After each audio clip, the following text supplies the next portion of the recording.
आज बातचीत के लिए हमारे साथ जुड़े हुए जगत गुरु वेदांती महाराज जी हमारे साथ जुड़े हुए। आइए इनसे बात करते हैं कि वक्फ बोर्ड बिल जो है वो लोकसभा राज्यसभा में पास हो गया है, राष्ट्रपति के पास मोहर लगनी अभी बाकी है। तो हमारे साथ जुड़े हुए इनसे बात करते हैं।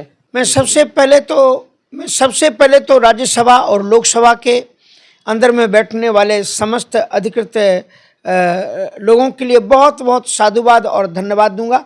हमारे देश के अंतर्गत इस प्रकार से जो वक्फ बोर्ड के द्वारा जो ज़मीनों को अधिकृत किया गया है, जगह जगह पर जो कब्जे करके उन पर धार्मिक स्थल बनाए गए हैं, यह किसी भी तरह से इस देश के अंदर में अनुचित है। और मैं कहता हूँ वक्फ बोर्ड ही नहीं, कोई भी धार्मिक संस्थान या कोई भी संप्रदाय के माध्यम से अगर भूमि को कब्जा करके और अनधिकृत रूप से उपासना स्थल बनाया जाता है तो वो किसी तरह से सम्मान नहीं है। लेकिन वक्फ बोर्ड ने इस संदर्भ में कुछ ज़्यादा ही ज्यादती की है। अभी हमको बताया गया 202 लाख करोड़ भूमि पर कब्जा केवल एक वक्फ बोर्ड के द्वारा किया गया है, जो किसी भी तरह से इस देश के हित में नहीं है। इसलिए राज्यसभा और लोकसभा में बैठे हुए सभी लोगों के हम बहुत बहुत साधुवाद देते हैं, धन्यवाद देते हैं जिन लोगों ने ये ठोस कदम उठाया। और मुझे पूरी आशा है कि हमारे देश की स्थिति और परिस्थितियों को देखते हुए लोकसभा और राज्यसभा में लिया गया निर्णय आदरणीय सम्माननीय राष्ट्रपति महोदया के माध्यम से भी इसको स्वीकृत किया जाएगा, ऐसी हमें पूरी आशा है।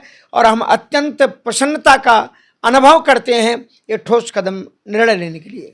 बात की जाए गुरु जी कि सबसे ज़्यादा अगर ज़मीन की बात की जाए वक्फ बोर्ड की तो उत्तर प्रदेश में है, क्या कहेंगे इसके लिए?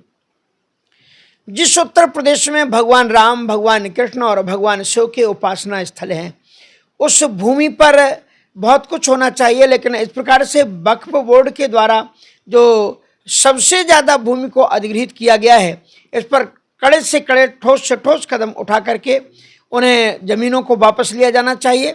और जो निडी लोग हैं, जो आवश्यक लोग हैं, जिनको ये भूमि की जगह है, उनके बीच में वितरित करके लोक कल्याण का मार्ग प्रशस्त करना चाहिए।